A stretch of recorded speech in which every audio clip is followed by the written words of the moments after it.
What's up, everybody? It's CMP with Craftmaster Productions and Studio12Tutorials.com. Don't forget to stop by Studio One Tutorials, pick up your premium membership. It is 50 cents a day. Also, please do not forget to stop by and check out Sample Class, Studio12Tutorials.com/sample class. Sample class from chord to composition to cash. Everything that you need to know in order to be a sample maker and a brand unto yourself.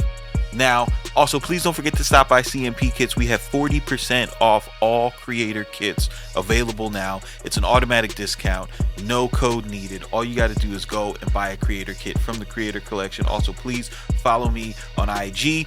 If you have a question, comments, concern, you want to ask me what monitors to buy, or you want to cuss me out for something that I said in the new tutorial, this is the easiest way to get a reaction and a response. Now today we're going to be looking at something that might surprise some of my guys who have been following us here for a while, and that is I'm going to be chopping samples in Impact. Previously, a lot of people have asked me to look at it. It hasn't been my favorite, but it's something that I'm re-examining. I'm coming back to. Bought an Atom SQ. A lot of that workflow is very Impact centric, so I want to be able to do it. And then also, I noticed that there's a benefit into working with Impact when it comes to sampling. Now, the way that you've seen me sample in this space up until this point, if you're following this playlist, is that I've been sampling where I take a sample, I catch the tempo, I put it on the grid, I do automatic slices, I then take those slices, I put them into sample one, and I play them across the keyboard, which is awesome. It's a great workflow. It's very reminiscent of using something like Slice6 in FL Studio, and it's cool. But what this method that I'm going to show you next allows you to do is it allows you to interact with your samples in a different way. So if we go ahead and hop into the DAW, what I have here is I've got an Impact loaded up. What I want to show you here is the way that I work inside Impact, right? This is the way that makes sense to me. So what I'm going to do inside Impact is I'm going to take this whole song. Now, what I want you guys to not worry about is if you go to your pool, you see I've only got this intro sample. It's only in here one time, so you don't have to worry about like maxing out your RAM or spiking your CPU or anything like that because once you put a piece of audio into Studio One, it only reads that piece of audio from one place on your drive, unless you bounce it and create a new wave. Other than that, it's only good. You can have it 1,000 places in the session. It's only going to be reading it from one space. So the next thing that you want to do is you want to highlight all of your pads. Once you have all of your pads highlighted, a couple things you want to do. You want to make sure that you select follow tempo. Make sure that you start this step, right? And you get the BPM information, whether it be from TrackLib or whether it be from Tap into Tempo, however you get your BPM information, make sure your session is in that BPM first before you click this follow tempo, right? Once you have that, set these to the same choke group. You want it all to be in the same choke group. That way it cuts itself off.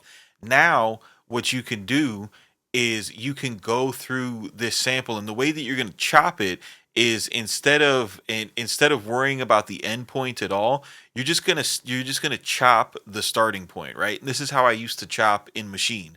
It was really easy, especially hint hint. Presonus gang, if you guys want to go to the answers.presonus.com and let them know that we would like to be able to use an encoder to change the start time of the samples, that'd be really cool. But it's all good. So the way that you find your chops is you hit your first one. Now the first thing that I'm noticing is this sample has bass. So what I want to do is I want to take and highlight these all again by holding shift, clicking at this top one, and I want to make sure that I've got high pass filter set in.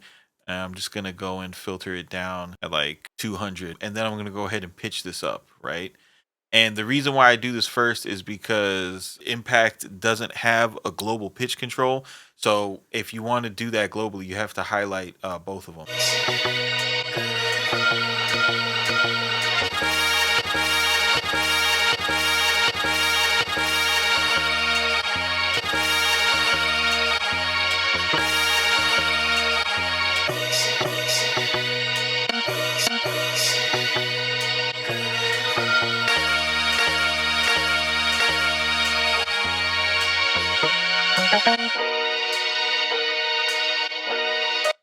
So you pretty much get the point. Once you have a decent selection of chops, you can then go ahead and just scribble out a nice drum pattern to start off with, right? Go ahead and hit record on your Atom, and then just go nuts.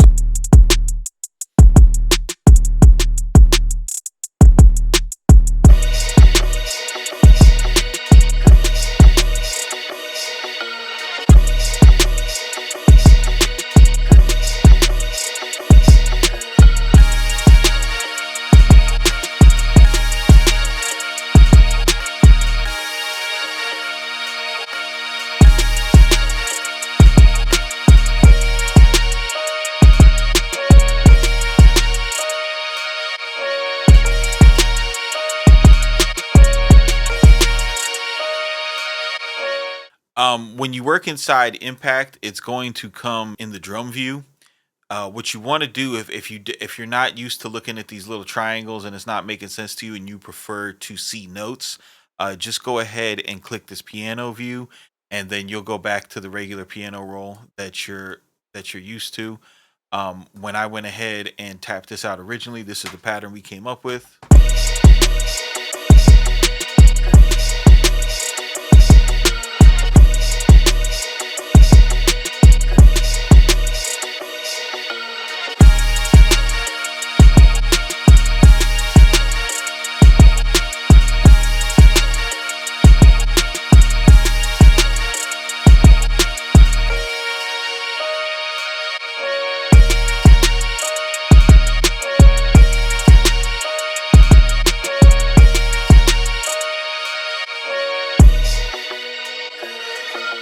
So, a couple of pro tips when using this method is, first of all, you want to make sure that whatever you're getting ready to sample, that you can kind of map, that you feel confident that you can map it out within 16 pads, right? This isn't like sampling for a keyboard where you have multiple octaves in front of you, and you can hit something with your left hand and then hit a sample, 3 octaves up, and it's going to make sense. You really are going to want to be more methodical with your chops. And that's actually an advantage of this method, right? Whereas the other method, it kind of leans more into, even though it's surgical with the way that we chop, there's still an element of randomness, which can kind of, make you feel like you're a little bit better at sampling than you really are.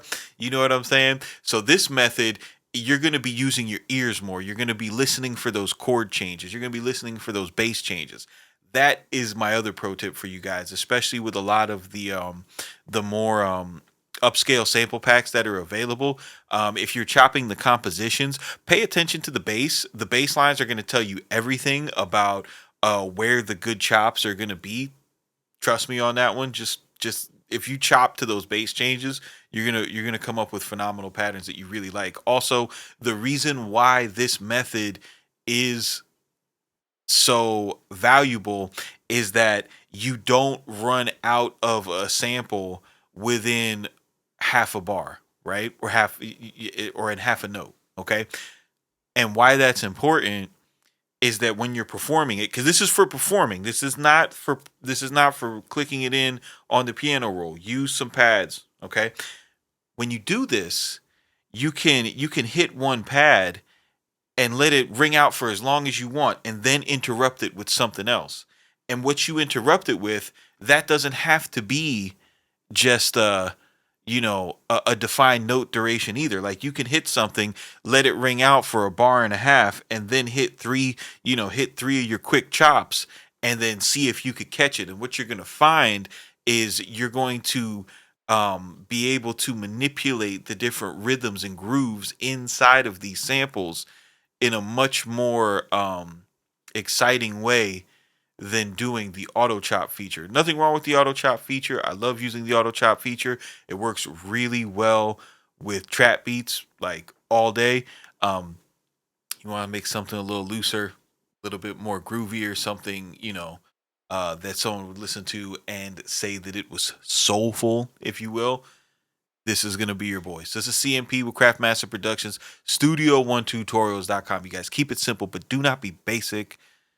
Studio1Tutorials /sample class. We will see you on the next one.